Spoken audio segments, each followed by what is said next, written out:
Welcome to today's webinar on the importance of building a staffing master plan for your ministry.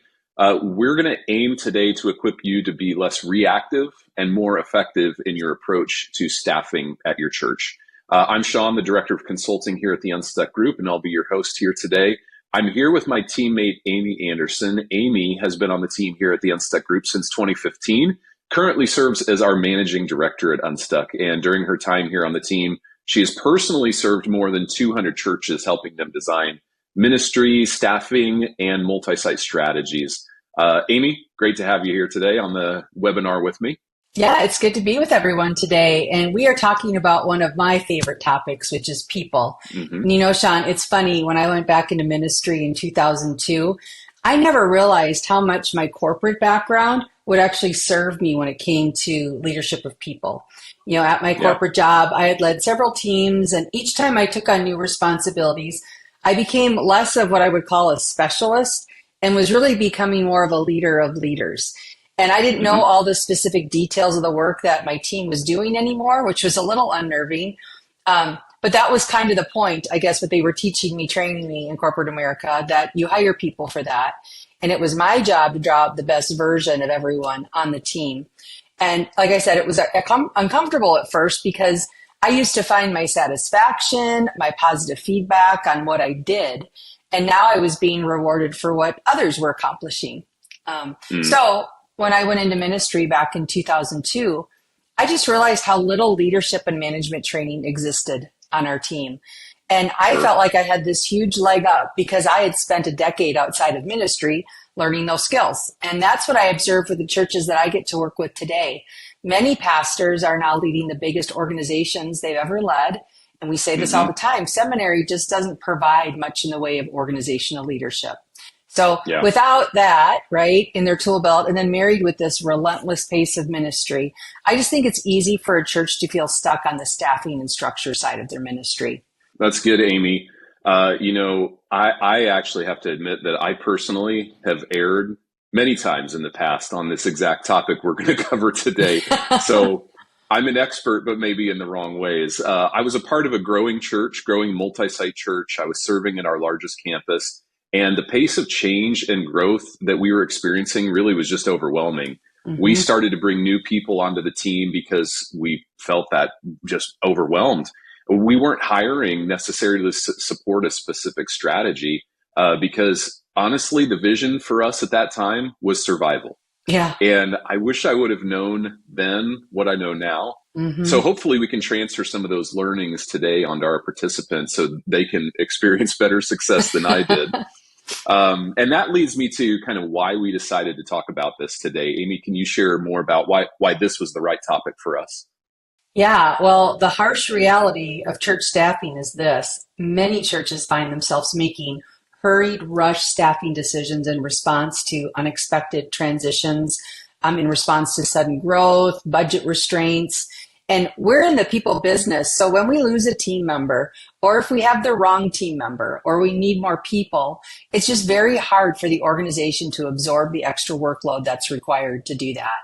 And to that, what I've just referenced, other church leaders have been less trained to navigate these aspects of organizational leadership than leaders in the marketplace. So we've seen this in our work. I've seen this. You've seen this with hundreds of churches. These reactive decisions often lead to strained teams, confused roles, and missed opportunities for strategic alignment. So here's the good news. There is a more proactive approach you can learn and begin implementing in your church and on your team. And we're going to share that with you today. Yeah, that's good. So as you participate in the webinar today, here's the decision that we want you to make. And that is to commit to build a church staffing master plan, one that works for today with an eye on tomorrow's needs. So to commit to build a church staffing master plan. And we're actually going to walk through this and approach it in 3 specific steps. Step 1 is going to be how to evaluate your current staffing model with fresh eyes to identify some opportunities. Step 2 is going to be to learn to anticipate and plan for transitions, retirements, and growth barriers in your church. And then step 3 is going to be create a clear organizational staffing strategy that can grow with your church. So just a few details before we dive into the content of all of that. We're going to have chat and live Q&A going throughout the webinar. Use the Zoom window on your screen. Chat is going to be more focused just for interaction with all the other participants. The live Q&A button is where you can submit questions for Amy and I that we will answer at the end of today's webinar. There is a workbook to go with today's content, and you can download that at the unstuckgroup.com/workbook, the unstuckgroup.com/workbook. And then if you'd like to, you can share today's conversation, nuggets that you pull out of the information, maybe even questions that you have on X, formerly Twitter, or Facebook. Just use the hashtag UnstuckChurch, hashtag UnstuckChurch, okay? Amy, let's kick off the conversation with step one that I mentioned, which is evaluating the current staffing model with fresh eyes, just to identify some opportunities. So why do we start right here? Well, Sean, in our process, we always talk about assessment first. You always want to assess before you take action. So, and if you can, you want to start here before there's a staffing crisis. You know, if you're going to be proactive instead of reactive, you just need to have the full picture before decisions need to be made. But I would also say start here, even if you find yourself in a bit of crisis. Find a little bit of energy to take a few steps back and analyze your current staffing landscape and think through where you might need to be in 12 to 18 months.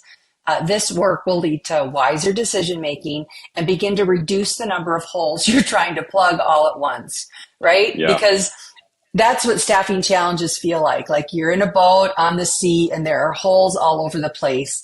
And sometimes you do have to plug a few of them urgently so you don't sink, but the goal is to make progress and slow the new holes from showing up. So as you take this step back, your mentality needs to be, ask yourself these questions, like what opportunities can we identify to strengthen our organizational strategy? And as much as possible at this point in the analysis, try to take the people part out of it, right? We want to always say, God, where are you calling us first? That's our strategy. What's the best way that we should organize? That's the structure. And then we ask, who do we have? And how can we, put them in the right seat on the bus? And you hear me say this all the time, but because this is hard, most pastors need a set of eyes on this from someone outside the current team. Most of us in the church world are people. So we often need a friend, we need a colleague, we need an outside voice to come in and help us think through this objectively. Yeah. And Amy, from our team, you're probably the most experienced at doing this. I would say even maybe in the country with churches, you're the most experienced at doing this. So when it's you, when you're coming in to bring an outside perspective on a church's staffing model, what are the things that you're looking for that are red flags that the current approach is mostly reactive? Yeah, so this is all under that assessment umbrella, but here's some of the questions I would be asking. First, organizationally, are like ministries in that same downline, or are we scattering them across ministry downline? So are we organized right? And are those major things that we want people to do in the life of the church, are they organized under the right downline? The second question when I'm assessing a church's staff, do you have all the core leadership positions you need to accomplish your vision and ministry strategies? And by the way, this is also a great time to assess how many things are each of your top positions leading? For instance, let's say you've got one leader that has all of that next gen ministry. And by the way, that can be a great position for a season, whatever size of your church is, to have one leader over all of ministry. But as you grow and as you reach a certain size, you should actually be considering, should we divide that out now? Should we get one leader really focused on adult discipleship and get one leader really focused on our next gen ministries? Maybe that adult discipleship leader, same thing. They've got all of adult ministry, but they also have the weekend. And maybe at some point in your growth, you're like, this is the time where we're going to get dedicated leaders in place over each of those ministry lanes. So, so that was under, do we have the core leadership positions that we need? Third question would be, are leaders with the leadership gifting in leadership roles? Or do we have doers in equipping roles? That is a key question. You have to figure out, kind of my reflection back on my corporate days, I was now being more rewarded for the things that other people were accomplishing. Right. Does Right. that reflect your leaders, or are we always congratulating them for what they're doing? Is it them or is it their Hmm. team? If it's them, we may not have a team leader really in the leadership role that we need. Here's another one. Are we organized around gender and stage of life instead of the next steps that we want people to take? I've Mm. seen many churches try things like young adults ministry, college ministry, senior ministry, men's ministry, women's ministry, on and on and on. And Right. if that's you, Yeah. I would just ask the question, like, how's that working for you? I honestly think this is why several churches that I worked with this past 6 months were overstaffed, because they had all these different leaders really doing the same thing, but they were just slicing it, dicing it by gender and stage of life. Like, what if instead we actually create a leadership role or leadership roles around the core next steps, like getting into community, serving, those types of things, and leverage groups for those folks to find one another and get connected. That's a great point, Amy. And you know what else? It's not surprising that they're feeling like their structure is siloed, because actually, I think when churches uh, organize around gender or stage of life, their ministries are siloed. Good More and point. more churches that I talk to, if they have a young adult ministry, college ministry, men's, that those ministries are actually becoming services into themselves, and they Mm-hmm. feel very disconnected. They don't feel aligned and unified. So if your ministry strategy is siloed, it's most likely your staff is going to feel siloed too. It's a great point. Two more things to consider. I would ask yourself in this assessment phase, if we doubled in size, what key positions do we anticipate needing to add? And how would those additions affect our structure? And Hmm. how do we have a structure that we can grow with? You know, when I sense a problem in churches, it's like there's a little bit of manicness to reshuffling the deck on what they're doing organizationally. So I think when you do Yeah. that exercise of what if we doubled, it'll help you understand, can we grow into that, or is there a shift we need to make? And how do Hmm. we avoid kind of reshuffling the deck creatively every time there's a transition that was unexpected? And so as Yeah. you answer these questions, there's probably more, by the way. There's more things you might want to ask yourself, but just take notes as you process these. This is why I said it's kind of the step back quiet time. You want to answer the questions like, where are we winning right now? What's healthy? What Hmm. questions actually pointed you towards some level of stuckness in your organization? Write that down. What are you maybe missing? That might be some ahas that you get through it. So write all of those down, because then you'll have that list for yourself when you're taking the future steps to actually build out your organizational thoughts. Last thing Yeah. I'd add, of course, Sean, is that I would also be looking at some key objective metrics. So everything I Right. just talked about is kind of your opinion or whatever team you get around you to take that step back. The objective ones, there are three that I would encourage you to look at. One is, what's the percent of budget that you're spending on staff, so that you take your staffing budget, divide it into your total budget. And we want that in a 45 to 55% range. Lower is a little bit Hmm. better. The second Hmm. metric would be your attendee to staff ratio. In other words, add up all of your full-time equivalents. How many people do you have on staff? And then divide that by your average weekend attendance, both kids and auditorium. That should give you a Yeah. ratio of our target. The healthy benchmark is we hire one full-time equivalent for every 75 people that attend our church. So that's what you're striving Hmm. for.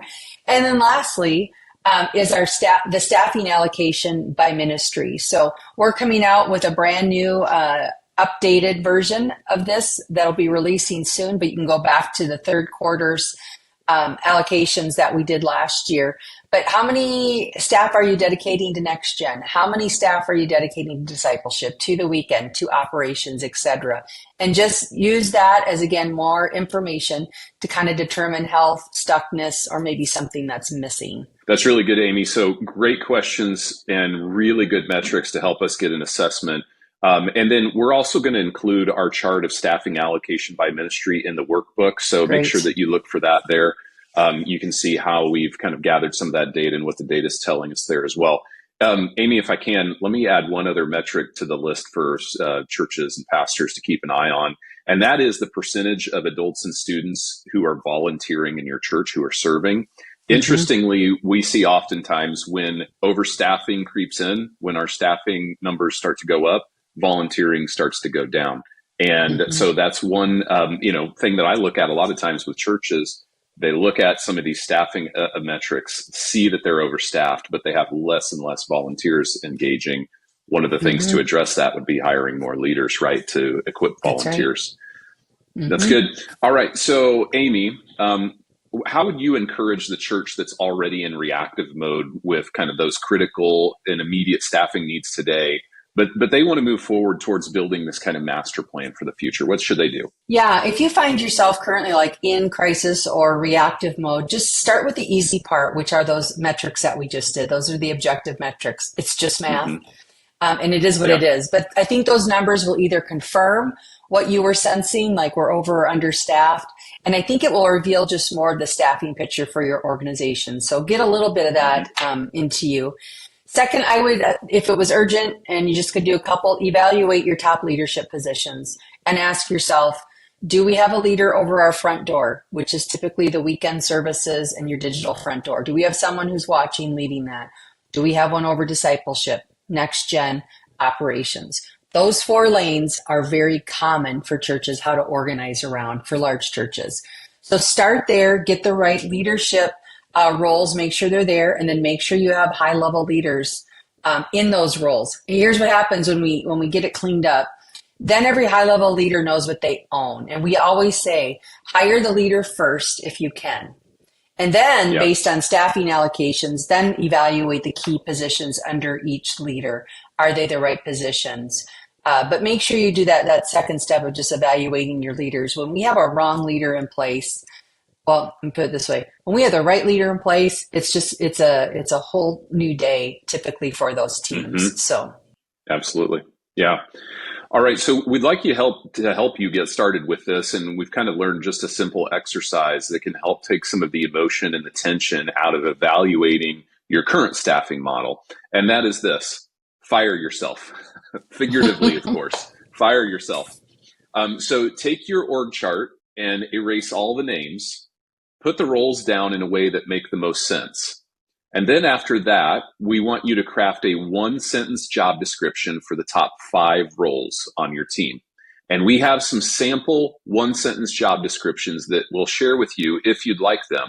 So I'm going to give you about 30 seconds. And the way to get those is we want you to just type the word one, O-N-E, one, in chat. And our team will take note and email you those 1-sentence job descriptions templates after the webinar. So take just a few seconds, type one in chat, and we'll be back with step 2.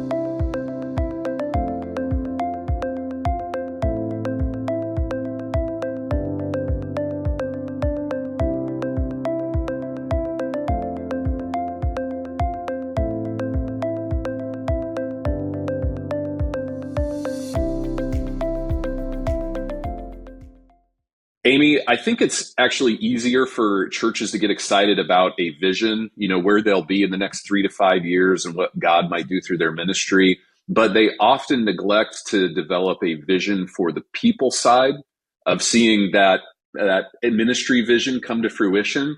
And that's how the staff will need to grow and kind of change along the way. So how do churches better plan for people changes? That's a great question. Well, we need to talk about them for starters. We have to get that topic in our purview. Many times I reference a principle from the book, 4 Disciplines of Execution, where the authors talk about the whirlwind and how important it is for any leader to contain that whirlwind to 80% so that you can spend 20% of your time, in our words, working on your ministry instead of in your ministry. Yeah. Part of working on your ministry is paying attention to the staffing plans. At least quarterly, your leadership team at your church should be focused on staffing growth plans. They should be talking through things like priority hires that are coming into view and talking about longer term staffing plans to your vision and anticipating transitions. So this work is what's going to help you learn to anticipate and plan for transitions before they become urgent needs. So for instance, retirements should rarely, if ever, drive an urgent reaction in the staffing world. When you know someone is coming into that 3 to 5 year window, your team should be talking about that transition starting Yeah. pretty early on, right? I was just, Sean, on the phone with our friend Lance Witt the other day. Lance, if you don't know him, he's the author of several great books, including Replenish, High Impact Teams, and Your One Life. That was his last book. And as we were talking, he told me about his One Life process that he leads leaders through. And what he does is he helps people think through their last 5 years before retirement. In other words, he's like, Amy, you don't want to run at 100 miles an hour and then just retire. So he's introducing the concept, at least to me, of a 5 year slide into retirement. So what is the plan as you're moving into that? And I love that. But my point is that you have to think about how you'll transition and plan not only for the retirement. Let me flip that. As leaders, when you have people on your team that are nearing retirement age, you need time for that transition, and you have to plan for their retirement because of the passing of the torch. Meaning, as the current leader is in their 5 year slide, who's being raised up to replace him or her? And, I think, many churches do a pretty good job at this when it comes to the lead pastor transition. But this should be a discipline for all of your leaders. We should always be thinking, as that slide's happening, what are we raising up? And it should be fairly seamless for those. Plan transitions. I think this is another one that shouldn't be urgent. And when I say plan transitions, I mean things like, all right, we're going multi-site and we've chosen Sean to be our campus pastor. Well, if Sean becomes your campus pastor, you're going to have a vacancy to fill. Work on that replacement plan now. Don't wait until Sean leaves his role and launches a new campus. Just as his ramp up for being a campus pastor is happening, we need to ramp up who his replacement will be. And again, if we talk about these things quarterly, we should be able to have a good parking lot of issues that we know are coming into purview. Yeah, that's Here's good. another one. Here's another one I think is a planned transition. Poor performers.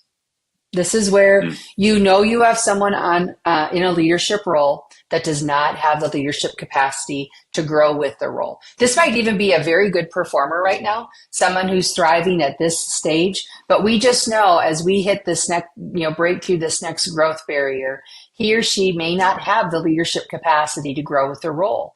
So let's work on that upcoming transition now. You still have time. The ship's not sinking. And then we can also find not only that future leader, but to make sure we're stewarding his or her gifts as well. Another one that's a planned transition is I think we have to look at span of care limits. If you are paying attention, you will see when you're approaching a span of care limit. And again, let's not wait until we actually breach that span of care where we're just checking off boxes. With your planning, and if you predict your growth and what roles are coming on board, you can probably predict when these maximums with span of care is going to be hit. So that's another part of your future planning. But Sean, to go back to your question, I think you said, how do churches better plan for people changes? I think it's really about learning to anticipate and plan for staffing at future growth milestones. The list that I just shared, they were a part of that, but I'd summarize it this way. You want to look ahead and figure out your destination. And it's not like the destination, but what's your next kind of finish line? If you're a growing church and you've got a vision that you're working towards, or at least some big goals God's given you, go to that destination and build that future structure. Put yourself there 3 years out, whatever it is, or when you're a church of X hundred, X thousand, and build out a structure there. I loved what you said earlier, Sean, like fire yourself. I think it is. It's just like, pretend you're an advisor to somebody who says, hey, my church is this big. Here's our core ministry strategies. And pretend you're helping them. You're really helping yourself. And I would say invite other leaders to join you to map out the structure. They just have to be people who can kind of take their functional hat off and not get worried about what roles, what names you're going to end up in there. It's really a strategic conversation. But I would get a draft down on paper. If you feel a little stuck in this, I would encourage you to talk to some churches that are where you want to be. So if you're thinking my next finish line is we're going to be a church of 3,000 with 2 locations, go find a church that's 2,000 and 3,000, in 2 locations. Let's leverage the wisdom that church has already learned. What have they learned? Gain their input, gain their wisdom. Those are free ways to go get some help on something like this if it feels really daunting. It's a good idea. The second thing I'd say is now that we have the destination, Now we need to work on the steps you need to take from where you are today to get to that destination. When we do this work with churches on their structure, that's exactly what we do. We start with their current and we do that assessment, kind of what's working, what's not, what's missing, all of that. Just have a talk about current structure, current challenges and wins. Then we jump to their destination and we get that down. So we determine once we get that future one down, it's only then that we start to step back and look at what are the various phases going to be that will trigger the next structure. Sometimes it's a growth number. Like when we hit this, we're going to go to this many services, and that's why we have to add this. And so that would be like a normal transition. All right, how do we structure for that phase? A church I'm working with right now out in Ackworth, Georgia, we're looking several years down the road. They really believe God's calling them to become a multi-site church. So we kind of know when you grow to this number, this is when we hit the next phase of what we're doing. When we launch this campus, here's the next phase. And then the last step, which is key, is once you go through that work, you have to work the plan. So instead of panic and seat swapping when there's a transition you didn't expect, you can actually talk about these plans regularly, try to anticipate what you need and what you need to be preparing for. And again, this will minimize the energy that you have to give to the urgent. It'll give you some reserves for the true emergencies that arise on the people side of the organization. That's good. Yeah. So, a big part of doing this well is just recognizing the gifts and strengths that you need in some of these roles, not just the things that the people are competent at or the competencies that you're looking for. And sometimes a key leader transitions off the team and you need to replace what I'll just call kind of their geniuses, those things that they brought to the team that somehow, not necessarily just to refill the role, but to replace those things that they were great at. Amy, can you talk a little bit just about why it's so important to have a clear kind of visual mix of strengths on the team and not just in the org chart? And you do this so well when you work with churches, helping them to bring kind of awareness to the balance and gift mix on their team. So talk us through what some of that looks like. Yeah, I'm so glad you brought that up. This gets into more of the details, but I think kind of the fun details. There's lots of different assessments out there. We use Leading from Your Strengths, which is a DISC-based assessment. We also use Working Genius, which is another great assessment. I'll show you both of those in just a minute. But some people do Strength Finders. I'm sure there's 100 out there, and they all have like different ways that they help us understand. But choose one or two and let that tell more of the story about who your team is made up of. So I'm just going to give you a quick example of a church I worked with.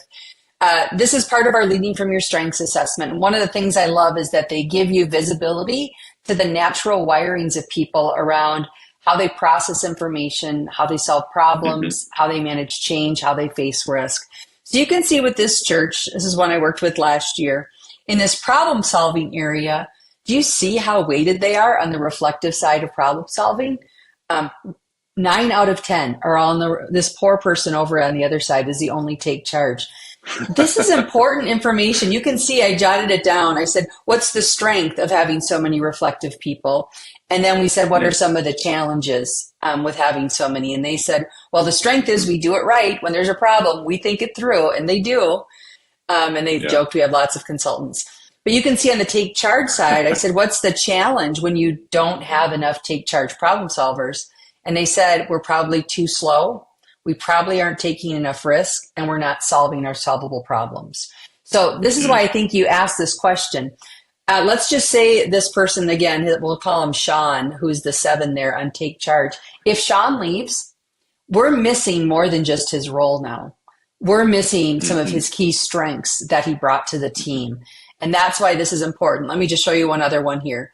So now we get the same church. And so it's not a surprise, but this is on how they manage change. So again, 9 out of 10, this time are on the predictable side, which just basically means when there's change, they want to have a plan. They want to work a plan. It's a slower pace. And they said, yes, we're very stable planners. But you can see there's only one person, and it's a very low expression at a 2 on the dynamic side. And I said, and what's the risk there? And they said, well, we can get stuck in ruts. We might not initiate enough change. So again, If number two there, we'll call him Sean, leaves, we are losing more than just his position. We are losing his strengths. So whatever it is for you, you want to have a tool that gives you visibility to another layer of the people side of your team. Let me just show you the team wheel from this church too. So we've talked about this before, but people on the top half of the wheel have this bent towards getting stuff done, task, mission, accomplishment. People on the bottom half of the wheel have this bent towards people or relationship first. And then from left to right is a pace thing. So you can see on this that they're almost missing half the wheel. And so that type of assessment will give you some information as we have opportunity to add people. How do we add some diversity of natural strengths and natural wirings? Let me show you one more. Let me show you the team map that comes from Working Genius. So a quick overview, Working Genius, the word is widget. It's an acrostic, but they say to get work done, there are 6 phases of it. There's wonder, there's invention, there is discernment of those inventions, there's galvanizing the solution, there's enabling the work, and then there's tenacity to let it cross the finish line. This is an example of a team that we graphed, and you can see this church has in their leader. This is their leadership team. They've got wonder, 2 people with that genius. They have 0 genius in invention. That's a problem because then they're probably not coming up with too many new ways of doing ministry. Then you can also see they've got great galvanizers. Get people rallied around doing something different, but nobody on their team with enablement that's actually going to move that forward. So without going into any more details of it, my point here is that you need to bring visibility to your level of diversity, strengths, and gaps on your team. And here's what I'd say about assessment, Sean. I think these tools are fun for team members to go through. People like to learn about themselves, which is a good thing. Right. And I just think it's really good to be reminded that God has designed each one of us uniquely, as Paul describes in 1 Corinthians 12, right? We're the body of Christ. We are different parts of the whole. So being reminded about how God designed us, it's a good thing. But what I'm referencing today is these are also strategic tools for a team. So not just nice to know information about themselves and their teammates, but they help you address the diversity of the team. They help point out who or what you might be missing on the team. By the way, when you go through transitions, what you're losing from the team. They assess how we work together and do we have the right people in the room for each phase of work. And in our heads, Sean, I say this all the time, in our heads, we know that we're all different, but how often do we actually learn enough about the differences between one another so that we can actually collaborate and communicate just more effectively as a team? So these assessments help work against this tendency that when we're left on our own, we typically hire people who are just like us. So these tools and others like them will help you understand the strengths of your team and reveal the opportunities for the team, how we can strengthen it going forward. Yeah, that's so good, Amy, because we could confirm through our consulting work and the hundreds of those leading from your strengths team pages, just like you showed, that we do typically tend to hire people who are very much like us, right? And there can be some positives in that, but a lot of challenges for church teams with that as well. Okay, before we move on, let me draw your attention to the visual in your workbook that shows, I mentioned this earlier, kind of that most recent research that we've done about how many people churches have allocated in different ministries. So how they're allocating FTEs across ministries there. We've left some blanks there for you to add in your own. If you can figure that out off the top of your head, take the next 30 seconds and do that. If not, maybe that can be homework for you after today's event. But take the next 30 seconds, look through those staffing allocations, see if you can add yours, and then we'll be back with step 3.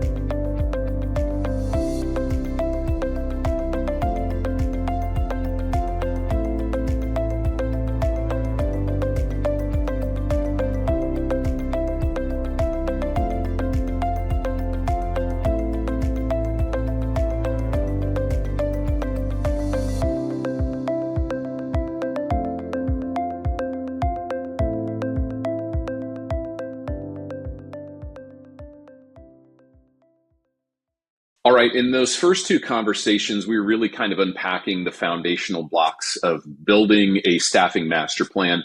But Amy, let's end with some conversation about putting the plan into action. Where do churches start with this? For a lot of us, we have to start with a change of mindset. recognizing that how you structure is actually a strategy. And like most of your ministry strategies, they just change and they evolve over time. And structure is a strategy. Our strategies are meant to be implemented and then changed when they're no longer serving their purpose. So your structure strategy has to grow with the church. I worked with over 20 churches last year on their structure strategy. And for several of them, this was actually the issue that was causing their stuckness. This can actually be, the reason a church hits a growth barrier. So change that mindset. And, honestly, for the leaders, it's maybe not hard to change that mindset, but you have to recognize with your team, many of them may actually have that mindset. So you may have to do some vision casting as you move through this. I said it on our podcast series. Anytime you take any organizational change, if people even get a whiff of it, it starts to create stress. So we have to create a new culture where there's an acceptance and a knowledge that these things will shift and change. So also what we've talked through today is really, we've talked about not a master plan as much as a perpetual plan that you will need to keep revisiting. I've challenged you to build a master staffing plan today that will carry you forward through this next vision ministry run, or at least gives you some good handles on how we're moving forward. And maybe that's a 3-year plan, somewhere in that range. But just know at the end of that run, you'll need to develop a fresh plan. So better yet, as you work through phase 1, keep thinking. So let's just say we did a 3-year plan. We just hit the first, 12-month run and we're into phase 2 now. I would challenge you, start thinking about the phase that's going to come after your plan runs out. At least start, just spend a little bit of energy planning ahead. That way, your perpetual way of doing structure planning is built into the rhythms of your leadership team. The goal, I would say, is to put yourself in a position where you always can be responsive to change, but not reactive to it. And then the key to implementing a plan is really to develop a clear framework or a process for this. So you need to have a clear framework for evaluating roles and responsibilities first. Specifically, when does a new focused role on your team emerge that aligns with your strategic priorities, right? This is what I mean. This will date me a little bit back. But back in the early 2000s, our church had already changed from Sunday school to mid-sized community groups. And I would have to guess that the role responsibility for leading Sunday school versus mid-sized community groups, it was probably a different kind of leader, right? Right. Then 5 years later, when we went from mid-sized community group strategy to a small group strategy, guess what new role came on board? It was a small groups strategist, right? So the person who drove curriculum and how we did Sunday school, if we're still trying to run that leadership role while we're changing ministry strategies, we probably have not been proactive enough. I'll give you a more current example. One role that I've been recommending, again, it's under this umbrella of as you're looking at your structure, you're evaluating roles and responsibilities. And I challenge you to think through what new roles might be emerging. One that I am recommending quite frequently for a large church is actually getting a serving pastor or a serving director role on your team. Someone who can help you lay out, the serving tiers for your church. That person who can make sure we have good onboarding for new volunteers or first serve opportunities. And I know I've talked about it before in this area, but I'm amazed how many people have like a guest impressions leader, but they have no single leader on their team who is really driving what is our serving culture and what are our serving processes. That's an example of where that responsibility could be spread out across all of those different ministry lanes, and we want to get that into alignment. The second one I would say that you need to have a clear framework for is for evaluating your span of care. Even for you, Mr. or Miss Executive Pastor, you need to have a framework for this because you guys violate this probably more than anybody else that I work with. The tendency that I see in executive pastors is I can take on more. And here's the deal. I would rather you spend your time guiding a younger leader to learn how to lead than for you to do it all. You don't want to, again, become the lid for your organization. You want to make sure you have the time and capacity to make vision actionable. And even though you can do more, we should always be asking the question, should we do more?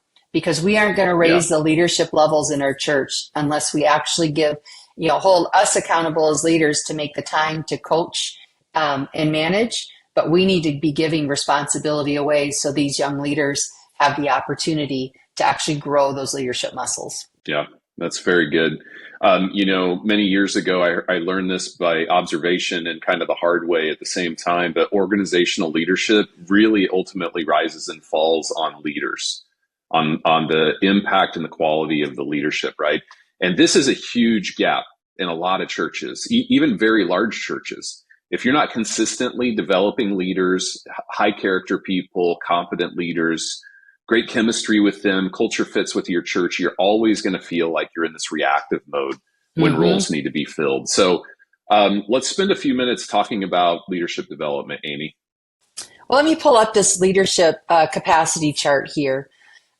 This gets back to talking about how we have to create different tiered leadership experiences within our church, both in the volunteer ranks and on our staff. And the key thing here is to just recognize that all different levels of leadership are important for a healthy, functioning church. We don't just need the big catalytic teaching platform gifts. We need the people who know how to model for other people how to do the work. We need delegating leaders who know how to lead other people. We need leaders who develop other leaders. And then, of course, we need the catalytic one. But you need to be developing people towards maximizing their potential, but recognize that it's going to be different for different leaders. So here's a couple thoughts on this. Again, not everyone has the same level of leadership. We have to recognize that. And some of your most competent people may not have a high level of leadership, but you need some framework to be able to assess, where are they at today and what potential do we see in them.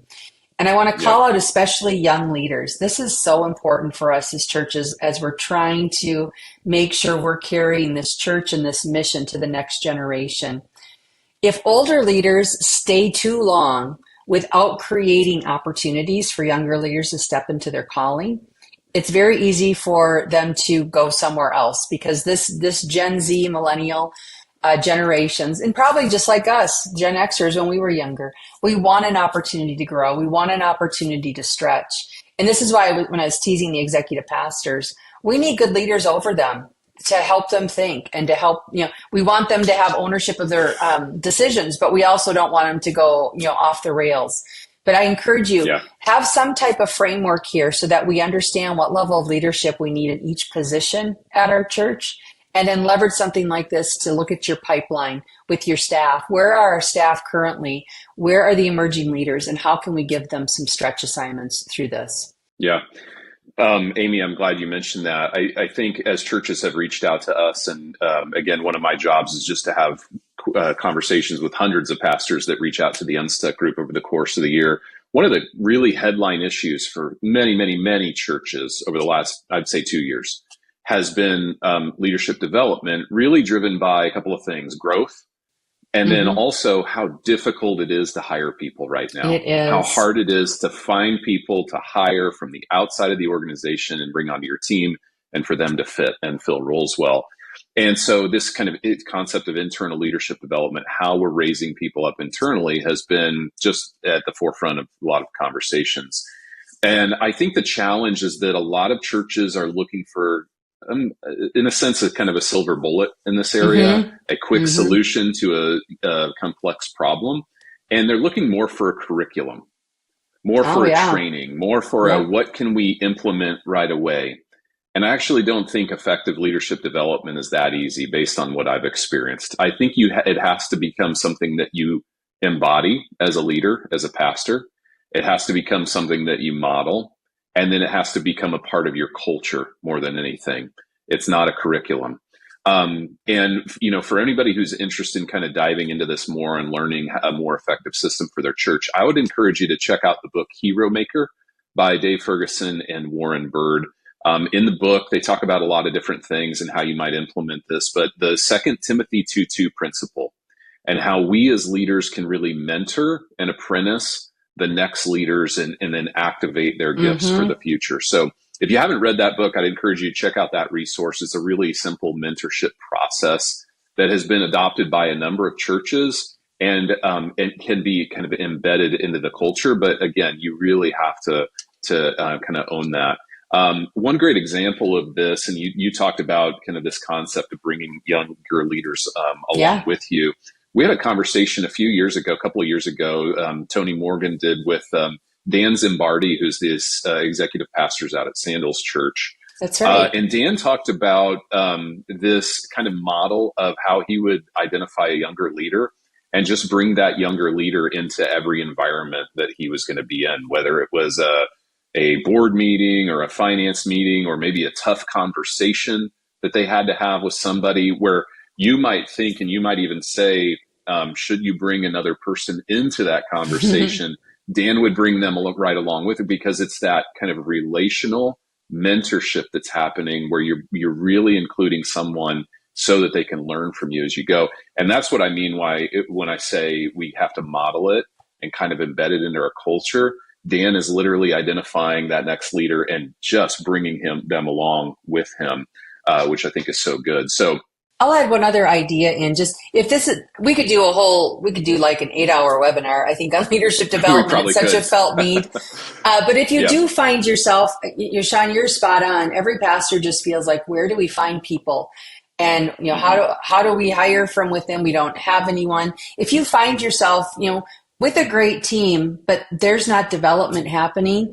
Another way that we did this when I was back at my church here in Minnesota is we had a little bit of that deficit. And so as executive leaders, Yep. we each put on some cohorts and we chose about 24 leaders from our team, younger leaders, and they would spend 6 weeks with me. Then they would spend 6 weeks with my colleague Scott or Dale or Steve, and they would rotate around. And we each kind of had a specialty that we were pouring into them to kind of fast pack at least their knowledge, but also to be in relationship with them. We get in these meetings for a couple of hours and wrestle with content. Then the other plus side of that was that those of us on the senior leadership team, we also had this unique view into these leaders, and we could compare notes. And it's really where we started to see a lot of our future, promotable leaders came from that group. And we actually then started it with our volunteer leaders, those who were kind of at that leads other people level. And that cohort, as the flywheel got moving, they actually started to become future staff members. So it's just an idea, but these are things that a lot of us are talking about. We never arrive in this area, and there's no simple answer. But if it is relational and they're in the room, it's a great start, as you said, Sean. What I love about what you did, Amy, is that you guys gave some time-specific attention to it. It became very important for you. And I just think this is kind of the overarching concept. If leadership development is a big deal for your church, you have to make it a big deal. You have to give time, financial resource to it, probably, certainly conversation and communication to it. If it's a big deal for you, you have to make it a big deal. And sometimes our approach doesn't really make it a big deal at the end of the day. Amy, we're going to move to live Q&A here in just a second. But before we do that, any final thoughts from you? I guess I would just put an exclamation on this concept of developing a master plan for your team. It's not about something that you set and forget.